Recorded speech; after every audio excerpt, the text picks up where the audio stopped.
welcome to the upper deck this lovely Sunday. I'm Lynn, and next to me is Ciarra. Ciarra, are you ready to kick things off with what today is all about?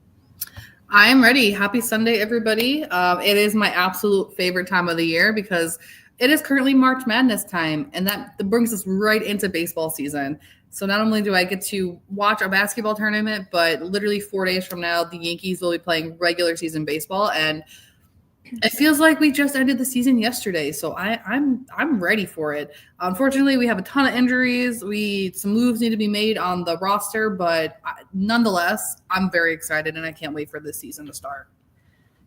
Ditto. And I love the fact that we're here on a Sunday, and technically Sunday is the first day of the week. So that means this is kick it off, the opening day week. So we're happy to be the ones to lead into this week for the Pinstripe Chronicles. And already in the chat while I was still brushing my teeth, people were here. So I want to shout out Jonathan, Lori, Numbers Guy is here. Sean is here. Hey, CT. And we know that, let's see. Oh, and Lou is here. Shada, good morning. All right. So let's get right to the hot topics. And there we go. Well, so how are we feeling about Cookie being added? Ciarra? Listen, the guy looks really good. Okay. I know there's like this negative feelings around him, but like he looks very good. He's looked good through the entire spring. He hasn't faltered whatsoever. And I understand it's spring training. You kind of have to take it with a grain of salt. But at this point, I feel like not only has he earned his spot on the roster, but we don't really have any other options. Cole is obviously gone for the season. He had his Tommy John surgery. Sounds like it was successful. Cannot wait to have him back next season. Luis Heel, we know he's injured, but we don't really know how long he's going to be out. Clark Schmidt, he's not injured, but because of the things he was dealing with, he's not built up, so we won't see him for the first week or two of the season either. So if Cookie can step in and kind of do his job, like we don't need him to be Garrett Cole or Max Fried, right? Like we just need him to give us 6 solid innings every game, not give up more than 3 runs if possible, and keep us in the game. That's all we're asking for. And honestly, that's all I'm asking for from Stroman. That's all I'm asking for from if Will Warren comes up. I don't need him to be this lights out Garrett Cole, Max Fried, Carlos Rodon. Rodon and Fried will handle that as the 1-2, as far as I'm concerned. Right. Absolutely.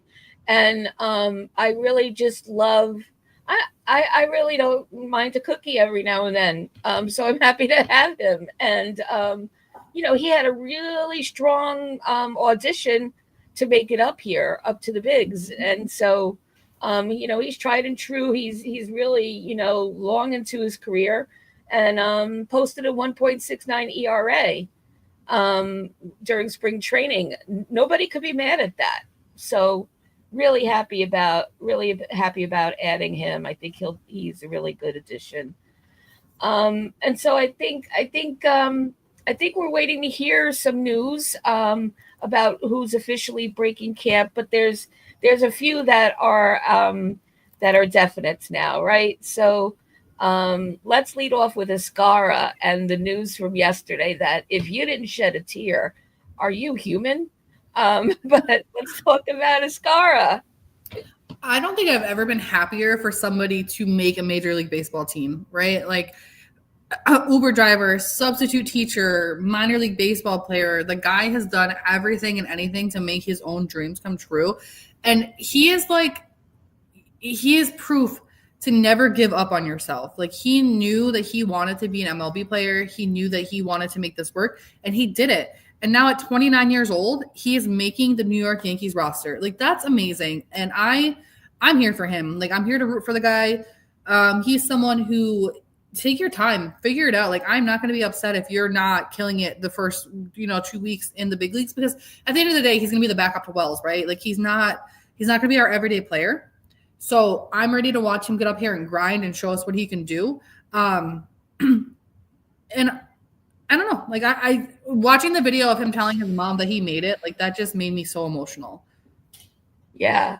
Yeah. And just the whole story. I mean, this is the story that fans would sink their teeth into, right? At one point, it was like he had 6 jobs. He was Ubering. He was like doing floors for contractors. Like there was this whole list of things because, he had a mortgage to pay.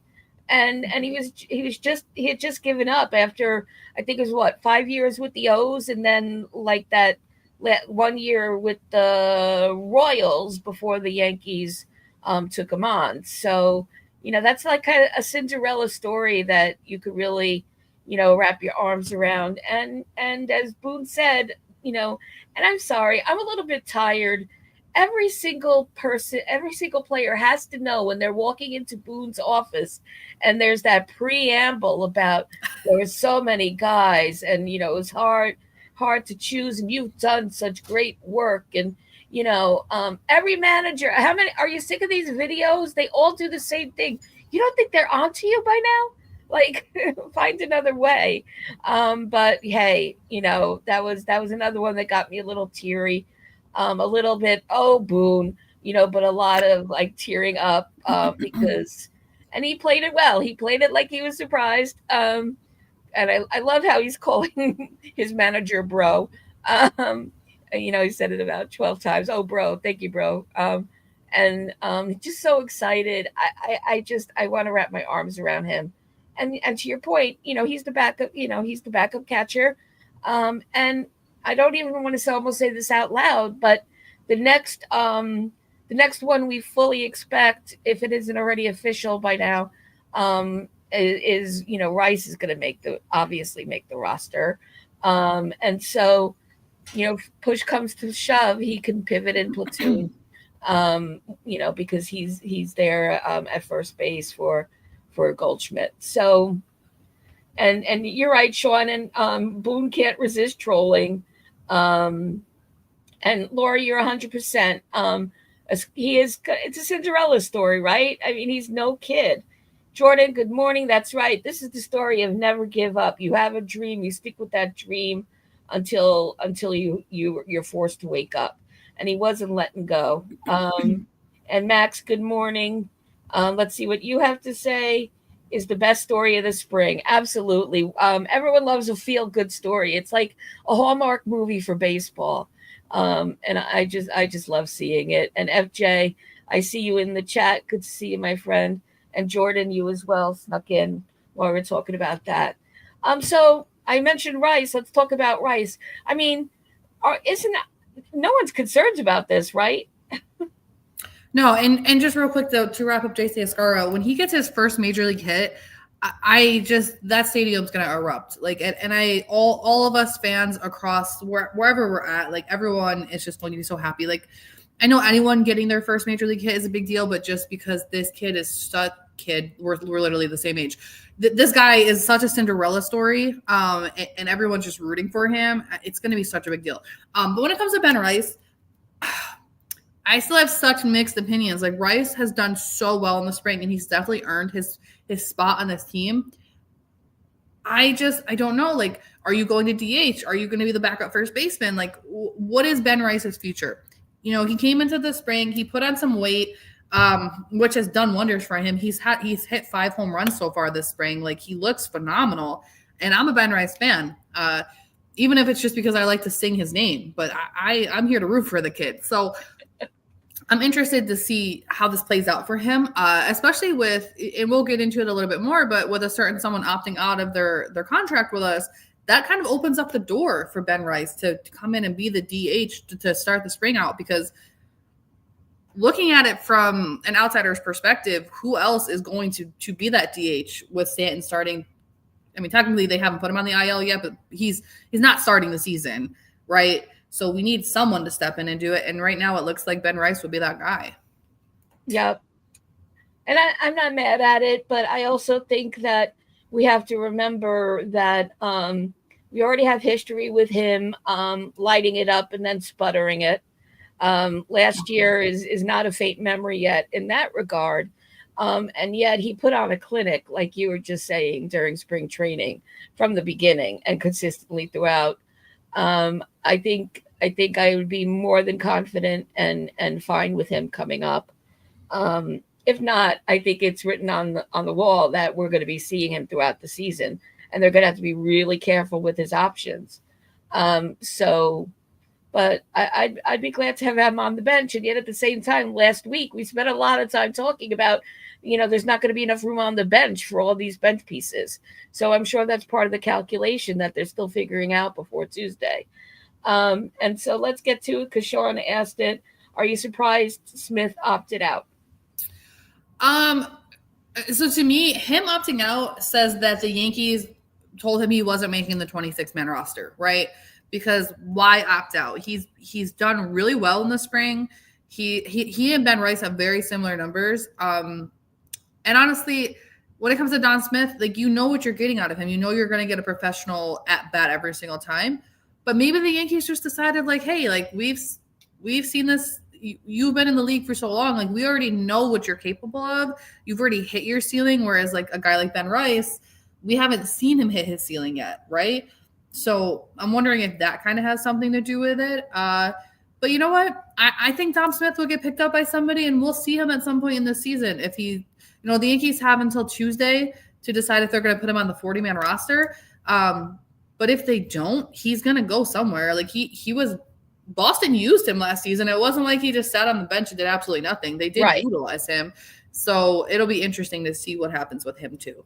Yep, absolutely. And he's another one. I wouldn't be mad if they found space for him at all, just like you were saying. And so and Dev, hey, good to see you. I wanted to also talk about the fact that Cashman said earlier this week that he'd be happier if we acquired another righty to have on the bench. And the name that he put on the table was Pablo Reyes is a leading candidate internally. Because, of course, internally, because why even, go to the ATM, right? It's just not what we do. So how's everyone feeling about Pablo Reyes? I don't hate it. Pablo has looked decent in the spring. He's a backup infielder. And we don't know what's happening with Peraza at this point. Peraza has not done anything to help himself this spring.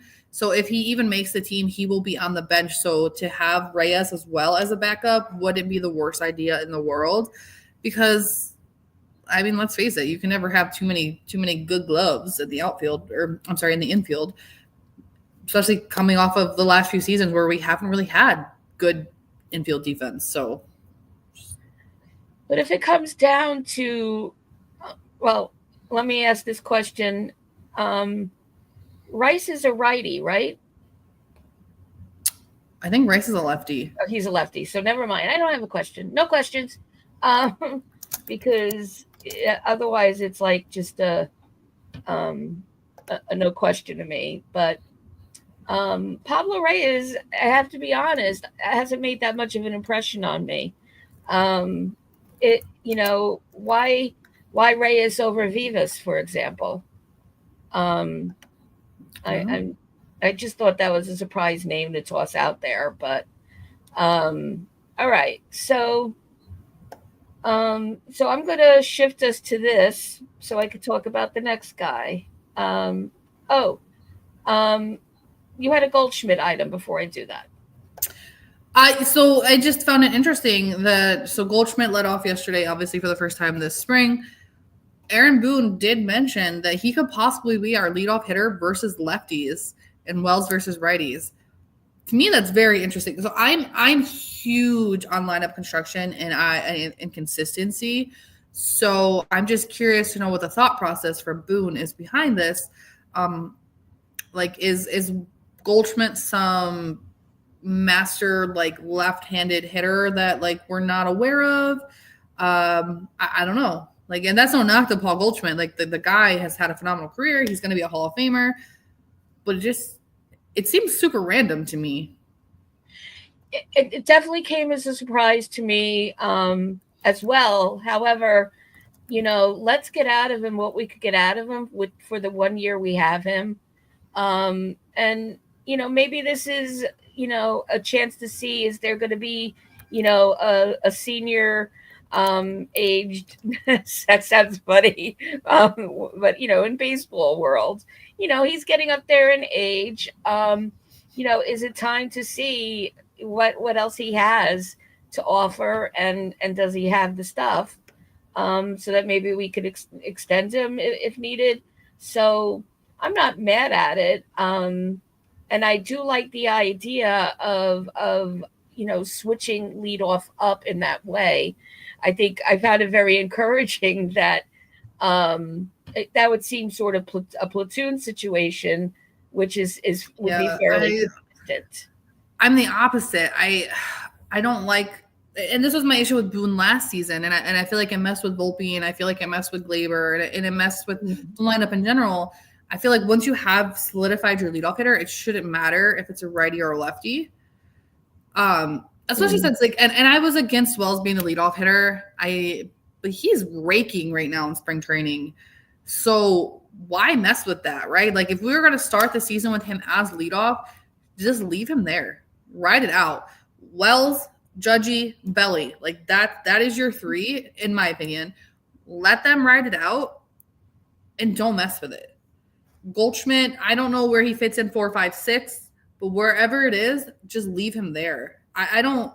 I get what you're saying, right? And I get what you're saying. Yeah, it's just a me thing. Like I don't like the flip flopping and the platooning, but I don't like platooning in general. I feel like we've seen the platooning at positions from the Yankees in the past, and it's bit us in the ass. And I guess that's probably what my issue is. I think there's alliteration for this. Platooning is poverty. It's like making do with what you have, and rather than building a 40-man, that has some of everything. So, and hey, I want to say hi to my sister Karen making an appearance. And so we'll see what happens with that. I do agree. I hear what you're saying, and I'm a little bit of a turncoat because I've also said that in the past. The leadoff spot is obviously high impact, and it's also a bit of a badge of honor, to your point about the head games it messed with Volpe and Glaber, who, by the way, look pretty hot. A beard. I will say that. And look pretty good. He's doing good things out of the Yankee world. So we'll see. On one side of me is like, let's take care of Goldschmidt. Let's just keep him steady because we want to keep him. We don't want any injuries, and your leadoff spot you're gonna really try to power swing. I think just by instinct, because you're in that spot, in that position. But we'll see what happens there. So Sean's agreeing, by the way, Ciarra, that keep the same lineup. FJ is saying the same. And Sean is playing Boone here. Wells, Judge, Belly, Goldie, Jazz, Volpe, Dominguez, Cabrera, Rice. Yeah. I see the logic there. I mean, the 9th spot is the understudy for the leadoff spot, right? Potentially setting the stage. So I understand it. I would flip some of it. I'm a big proponent of having Volpe or Dominguez in the 9th hole because the speed, that would have been my switch too. I would put Rice after Jazz, actually, or Rice. Rice, then Cabrera, then Volpe. And Dominguez. But I do like having all of the speedy guys like kind of next to each other, because just the ability to get on base and run, right? Like that hit and run. And that's one of the things that I'm actually looking forward to the most this season. We've seen it in spring training recently. We can actually run the bases. As long as Luis Rojas doesn't mess it up, we can run the bases. And I'm so just ready for that. We haven't seen that in a long time.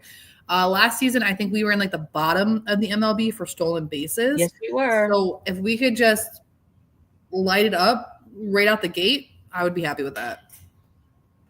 Yeah, and you said, we're counting on Jose Reyes for that, and that's a bit of a trouble there, right there. All right, so let's move to this. So, on the what the IL, what the ill. So I'm bringing this up in the same category of who breaks camp, because the fact that they're Schmidt really didn't come as much of a surprise that they're officially, putting him on the IL, and but Hamilton was a bit of a surprise to me. I don't know how you feel, Ciarra, but he had this infection all spring, and was just starting to say that he's all good, feeling better, doing better. So I found that a little shadesy. However, what it does do, especially bringing Hamilton, onto the IL, is I'd really like to see Udris Gomez, and probably really slashing his name. I'd love to see him break camp. So for one reason that I think is a good enough reason is 11 1/3 shutout innings during spring training. I haven't had a moment of like swearing at the TV at him when he's been on the mound. So I'd like to see him come up. What do you think, Ciarra? Yeah, I mean, so I won't lie. I'm not super surprised about Ian Hamilton. He is one of those guys that just, boom, out of nowhere, he's injured. I feel like we've been dealing with injuries from Hamilton for a while now, and he just seems to never be healthy. And it sucks because when he is healthy, he's a great addition to that bullpen. As far as Clark Schmidt is concerned, they did say he's technically not injured, but he's not built up. But to Sean Browning's point in the comments, don't rush him back. We are dealing with way too many pitching injuries out the gate. Like, let him build up. And if Cookie Carrasco and Will Warren are doing their job, don't rush Schmidt back. Take your time. We want a healthy Clark Schmidt, especially since the past few seasons, we've seen Clark Schmidt become the starter that we know he can be, but injuries have held him back. We're already down Cole. We're already down heel. So let's take our time with that one. As far as Yogo goes, I would love to see Yogo up here in the big leagues, especially since if this is the season that we're letting the kids play, with Dominguez, with Rice, with Cabrera, why not throw in a kid pitcher, right? Like, he's 25 years old. He's, to your point, he's looked phenomenal through spring training. Like, I feel like he's proven himself. And he has lights out stuff. So bring him up. Let's do it. Why not? Right. We have, Cousins is injured still. Hamilton is injured. JT Brubaker is injured. So there's room for him. And face it, who really knows when we're getting Johnny Lowe back?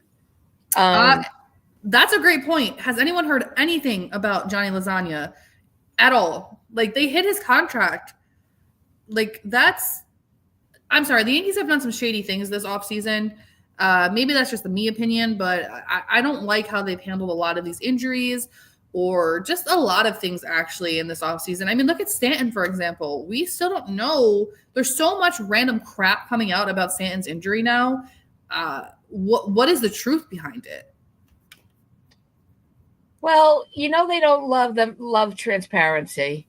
They're not going to tell the real story. They love being the wizards behind the curtain, low IQ wizards at that. So it makes no sense that Stanton isn't on the IL.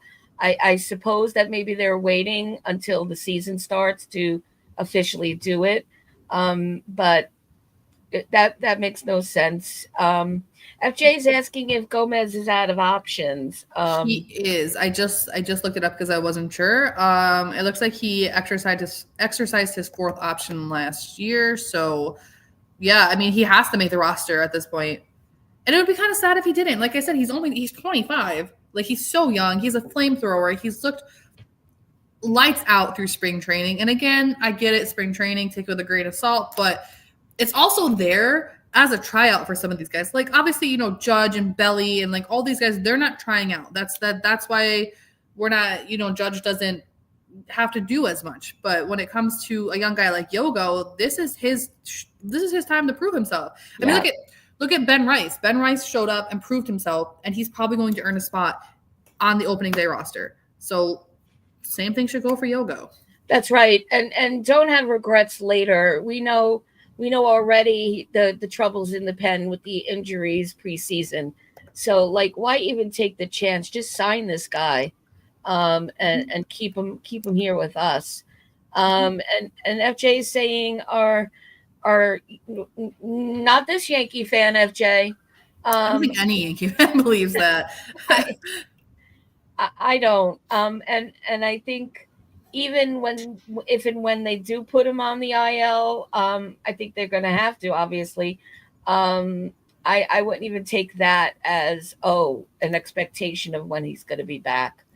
That's another thing to Ciarra's, your point a few minutes ago, is we don't really know what's going on, but a double elbow injury, and he's not picking up a bat at all yet, and all those, concerns, and Stanton's history, and the fact that we need him in a plastic bubble for October. I don't know. There's going to be some shenanigans going on to make sure that, he's kept away from a bat and on the field in any way.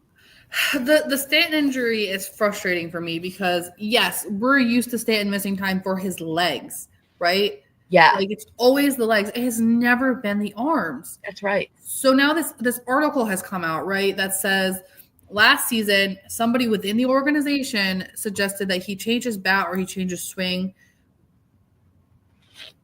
which I don't understand. Like, who Stanton is as a hitter. Why are we changing things? And let's say, and I'm playing devil's advocate here because we don't know the truth.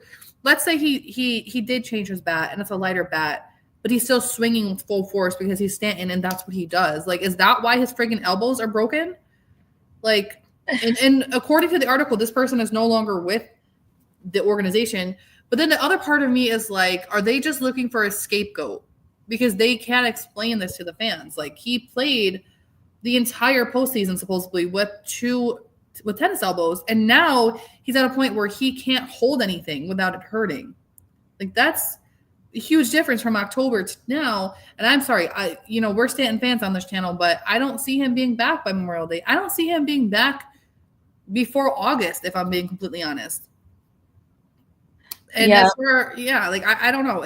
The whole thing bothers me. It bothers me in innumerable ways, and many of which you just said, Ciarra. I'm worried. He was worrisome enough to us when it was just his lower body, but now it's his whole body. The four parts of his body that are essential to the game. So it's troublesome. And it also makes you wonder how long this has existed. It makes you wonder about, in amazement about the postseason he put up, knowing that this was going on. But until it was clear, it just can't go on anymore. And, not that I would take back, I would take back the entire postseason if I had. I would take it. We did not win the World Series, so I would take it all back to have a healthy Stanton now, because going into 2025, I might get some hate for this. Aaron Judge, best player in the world. Giancarlo Stanton is the most important player in this lineup because he lengthens the lineup. And honestly, because we know how he hits in the postseason, I would be more afraid to pitch to Stanton than I would to Judge at the end of the day. I think he's more important to this lineup. So I would rather have a healthy Stanton in 2025 than have ALCS MVP Stanton in 2024. And that's just how I feel about it. Yeah, I mean, I started that first half of my sentence totally wrong because I would take back the clinic he put on if they knew if the if the medical team and the training team knew that there was even like a smell of this in the air. Would we have been mad? Of course we would have been. Would the postseason have been even worse? Would we have even gotten there? Probably not. So I agree, and it's another example. You can't. It's apples and oranges comparing Rizzo to any other big injury, but it's another example of when did you know, and what did you do about it? What did you do about it? Nothing. And when did you know? Probably pretty early on in the season.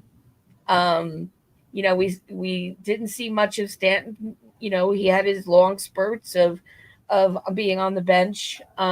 So that was a cautionary tale that we didn't see in real time. So, and here we And are. Will we get him back the way he was? I don't know.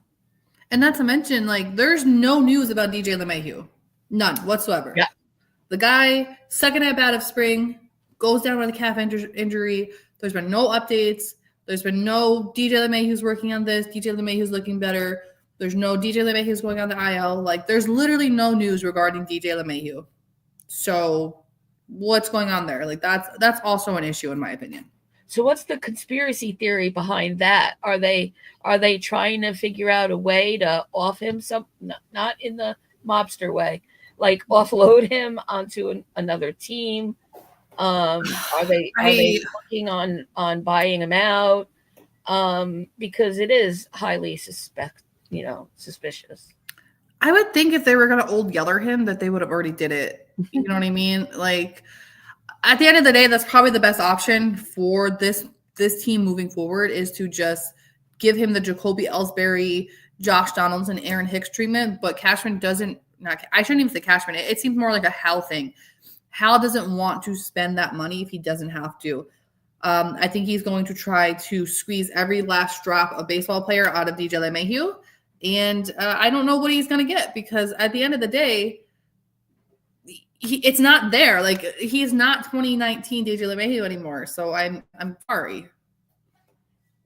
I agree, FJ. It's like Cashman holding DJ in his hands, going, "There's something in there. Let it out." When the thing is, I really don't think there's anything left there. There's no there. He's not even in the conversation.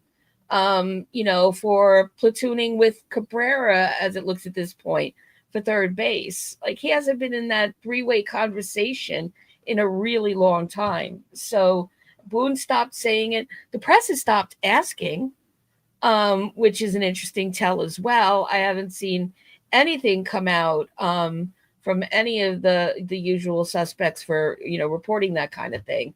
They're not even asking the question, which is another thing. So yeah, that's really what are they going to do? Are they going to put him up in a tower?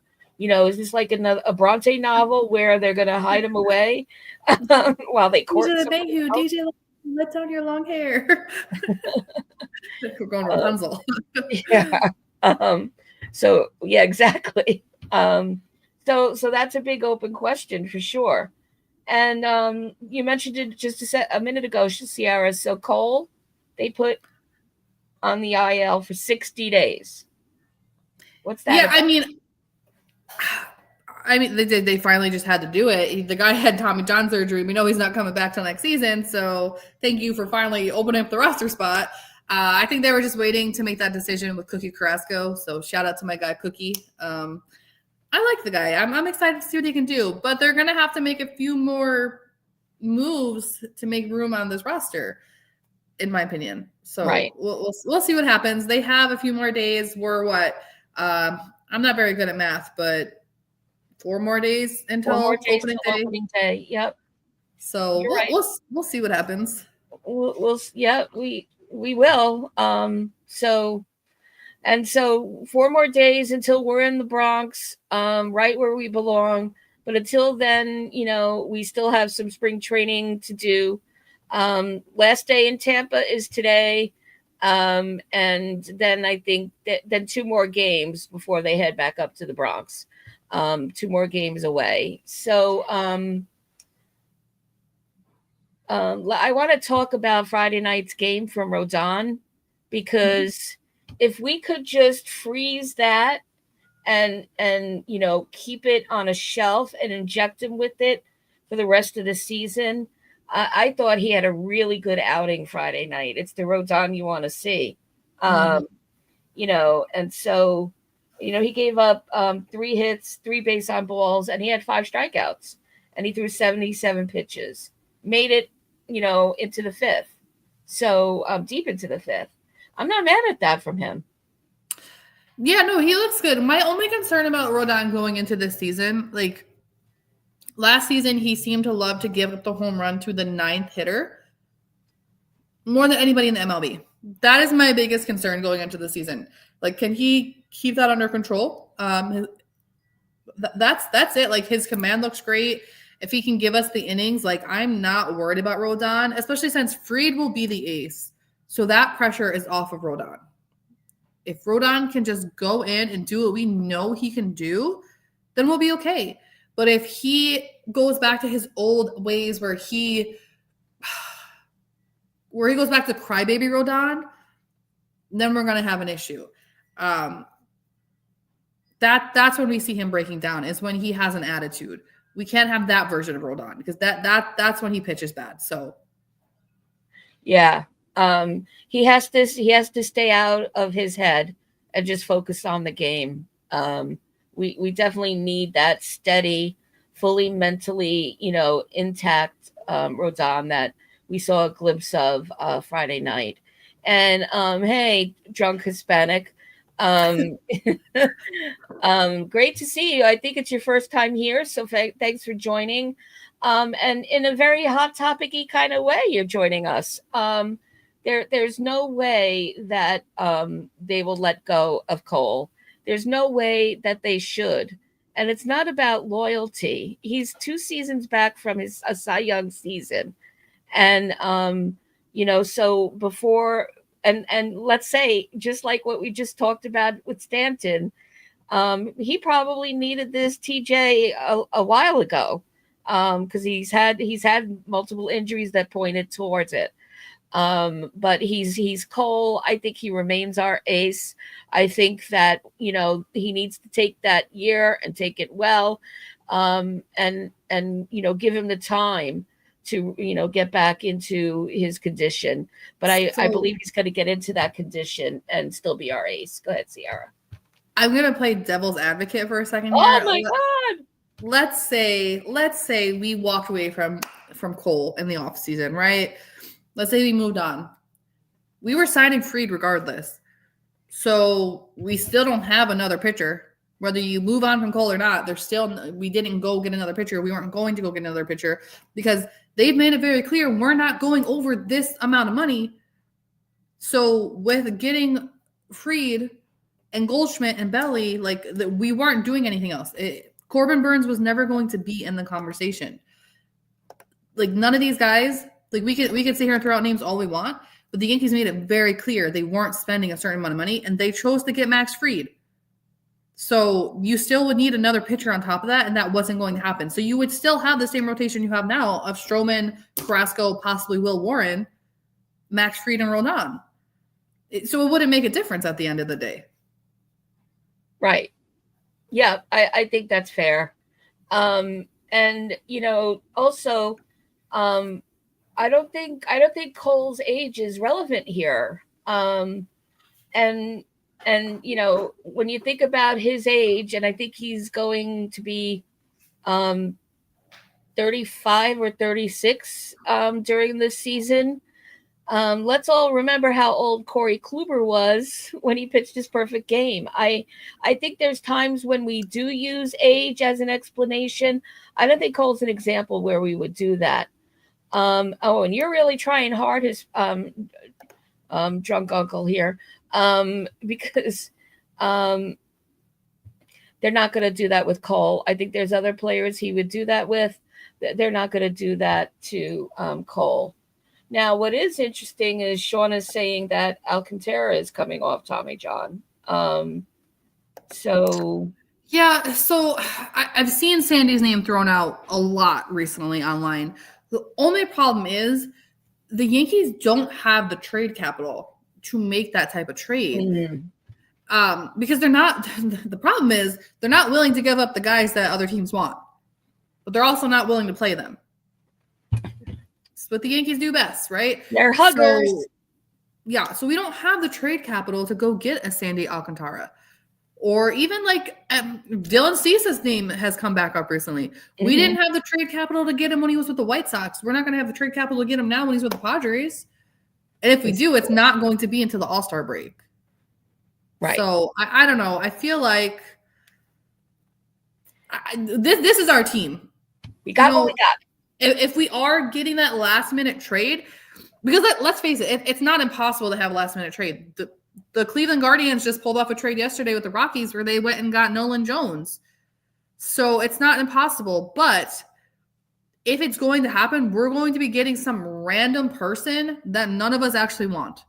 So I say we just lock in and we cheer for who we have. Because at the end of the day, if they're wearing pinstripes, we're rooting for them, right? Like that's what we're rooting for. Not necessarily like we don't need the big sexy names. Let's go out and prove that we can do it without those big sexy names. Yep. And the nurse is chiming in here. Listen to my sister. She knows. She's got the credentials. So the medical team could really use her in the clubhouse.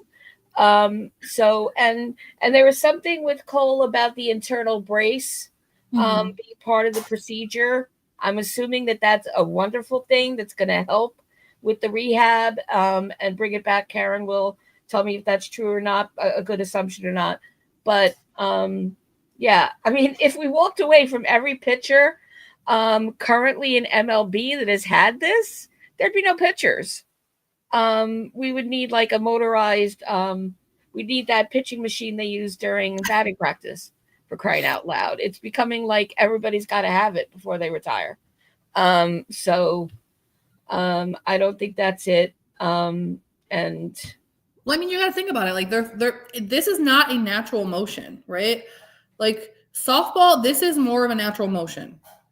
This is not natural. Also, they're throwing harder than they've ever thrown before. There's a pitch clock. Like there's so many things that go into this. You know, it's more common now, and it's going to continue to be more common, unfortunately. It's a very frustrating part of the game, but it is what it is. And that's why I will always welcome a Stroman and a Cookie in the rotation, because you could have as just as high an impact with the lower velocity than with the shoving all the time. And you get more, sustainability and endurance. So if we're taking on another pitcher at the moment and it's Cookie, I'm glad for that, because they give you the depth into the game, which helps our pen. And you know what? It leads to those, outs on the base. And I'm confident in our infield this year defensively. So let's let small ball have a little bit of their moment. And trust the rotation with the lower velo stuff from guys that really know how to command and locate. And that's all I got to say about that. So something magical happened with Judge the other night. What was it? We saw a home run out of Aaron Judge for the first time. But you know what? Judge always starts slow. And last season, last season in spring, he looked even worse. He had that mid-spring beat up. I don't know if you guys remember that, because I remember reading that last season and I was like, what the hell does that mean? Yeah. So he looks better already, in my opinion. If he could get hot now, going into the regular season, I'll freaking take it, because normally Aaron Judge in April is not the Aaron Judge that we like. Okay. So if he can get hot now and ride it out, I'm happy with it. Yeah, and he even was quoted as saying it, that he intentionally wanted to keep him at 80, like less than 80 plate appearances during spring break, spring break, spring training. For that same reason, just to get into the groove, warm himself up. And hey, that's what spring training's all about. If you're the MVP of the world, you have that. You're not a minor league kid trying to put on a showcase so that you get put on the roster. So that's exactly what he should have been doing. And he said it was also so that we could start the spring in high gear, which wasn't exactly the case last spring. So I think it was a completely well thought out, very captainy kind of approach to it. But sure was nice to see him leave the park. Well, yeah, and we also don't want to see him get injured. Look at all the injuries across spring training that are happening. You have Gunnar Henderson was just announced he's starting the season on the IL. That's a huge blow to the Orioles. The Mets lost Francisco Alvarez. All these big names have gone down in the spring. We don't need that to happen to Aaron Judge. So I'm okay with him, taking his time and not having as many at bats. That's right. And that's the pitcher's equivalent of the high velo pitches. If you're going to swing every time like you want to leave the park at 500 feet, then, you're stacking the case against yourself for those injuries. So, so Judge in his dad era has his head on straight, as he always had. So, was happy to see that. And, we talked earlier about Austin Wells and, not necessarily like him at leadoff, and yet he's been on fire this whole spring training. So what happened on Friday, Ciarra? The guy hit 2 friggin' home runs on Friday. Okay, literally the day that I opened my mouth to say I don't like Austin Wells as leadoff, he's not stopped hitting since. I feel like that was just a personal you can shut up and stop talking about me because he listens to the podcast. Yeah. And let me just say, I'll be the first to apologize to you, Austin Wells. You look great. Keep it up, but bring it into the regular season with you. Don't stop now. You and Wells and Cody Bellinger need to bring all of that energy into the regular season. Yeah, and Belly, by the way, has not had a moment of not, doing fire kind of stuff. He has been throwing the fire on both sides of his position. So Belly forever, as far as I'm concerned. And so what do we have today? We have so here's our lineup for the last outing in Tampa. No big surprises here, other than perhaps that they're sitting the Martian, and I don't think there's a split squad today. So they're putting Grisham in center and moving Cody to left. So now Braden Schumacher, waka waka. I'm sure I'm doing bad things to his name, but I don't know anything about him, to be honest. So Braden Schumacher played for he played for the Braves. He also was a part of the White Sox organization.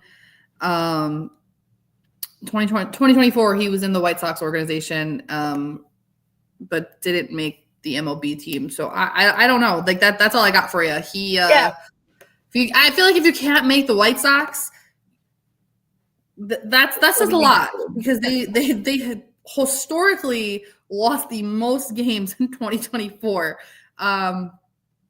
So I don't know. Yeah, I don't know. And now I feel better, that I don't even really know anything about him, because I don't remember even seeing him in the lineup unless it was in one of the split squads that wasn't televised or something. So he's news to me. Nice to meet you, Braden Schumacher. He's had 10 at bats this spring training. Okay. Yes, zero runs, 0 hits, 0 home runs, 0 RBI, 0 stolen bases, a 0 average, a .91 on base percentage. So, yeah.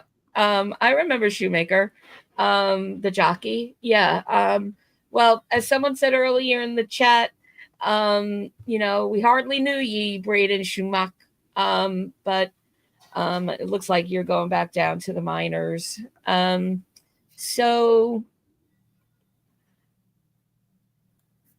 I want to tell you guys some exciting news. We are, Ciarra and I and our friend Spencer, who you know is our trivia guy, are starting a new show. And we're calling it New York Yankees Heroes in History. It'll be a live show, just like the ones that Pinstripe Chronicles does, the one we do every Sunday. We're going to be doing the show throughout the season on off days, and so the calendar will shift with the schedule for the season. But we're premiering this come next Monday, the 31st, in the evening. We'll be sharing the time with you next week, and so the whole story for the show is about revisiting critical moments in Yankees history and the heroes from that era. Because, you know, the history is something that needs to be carried forward. And we really want to make sure that everything that makes us the proud, organization that we've been since 1903 needs to be passed along. That's what history is supposed to do. And the heroes that we're going to be focusing on are really going to vary. Where our goal is to bring some heroes to the fore that might not have ever been in anyone's mind. Because let's face it, as big Yankee fans, we know Mansell inside out, and Gehrig and Ruth and DiMaggio and Jeter. All of those names have and continue to be in the conversation. So we are also going to be putting in throughout the series other critical high impact players in the time frame that we choose for each show. So we're really excited about this. Spencer, as our trivia guy, he is quite the historian and knows so much about the history from the beginning till now.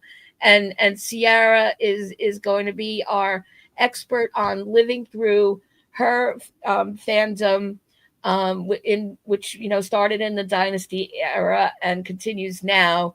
And so it's a nice trio of people with different eras of baseball that we became fans in, and history that we're passionate about, and just really stirring up the pride. It's been a long, long time since we've had a ring to be proud of.